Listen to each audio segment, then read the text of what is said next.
എന്നോട് ഇങ്ങനെ? ഒന്നിരിക്കാനും നിൽക്കാനും സമ്മതിക്കില്ലാലോ? പക്ഷികളോടും മൃഗങ്ങളോടും മരങ്ങളോടൊക്കെ വർത്തമാനം പറയുമ്പോ മറുപടി കിട്ടാറുണ്ടോ? പിന്നെ സകല ജന്തുമിത്രാദികൾ എന്നോട് വർത്തമാനം പറയും, ഞാൻ അങ്ങോട്ടും. ഇല്ലേ മക്കളെ? കേട്ടില്ലേ?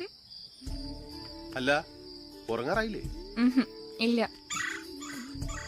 കേട്ടില്ലേ? ഉറങ്ങാറായി എന്ന് പറയാ. പഴയ ആ നിലാവും കാറ്റിന്റെ ചൂളം വിളിയും ചീവിടുകളുടെ പാട്ടും ഒക്കെ എപ്പോഴും പഴയ പോലെ തന്നെ അല്ലേ കൃഷ്ണേട്ടാ? ഒരു കഥ ഇങ്ങനെ നട്ടംതിരിഞ്ഞ് നടക്കണ്ടോ മനസ്സില്? ഇവിടെ വന്നപ്പോ പണ്ടെന്നോ എഴുതാൻ ബാക്കി വെച്ചത് വീണ്ടും എഴുതണം തോന്നുക. പിന്നെ വേണ്ടേ, പേനയും കടലാസും എടുത്താലേ മാളു മാളവിയാവുള്ളൂ. എഴുതണ മാളുനെ ഇഷ്ടം. ഒരു നോവലാ. ആദ്യമേ തന്നെ പേരിട്ടു, എന്റെ മുറ്റത്തെ നല്ല മരം. എന്റെ മുറ്റത്തെ നന്മ മരം. നല്ലതിനല്ലേ നന്മ ഉണ്ടാവുള്ളൂ, അതുകൊണ്ട് അങ്ങനെയും വായിക്കാം. പക്ഷെ നമ്മുടെ മുറ്റത്ത് ഏതാപ്പോ ആ നന്മ മരം?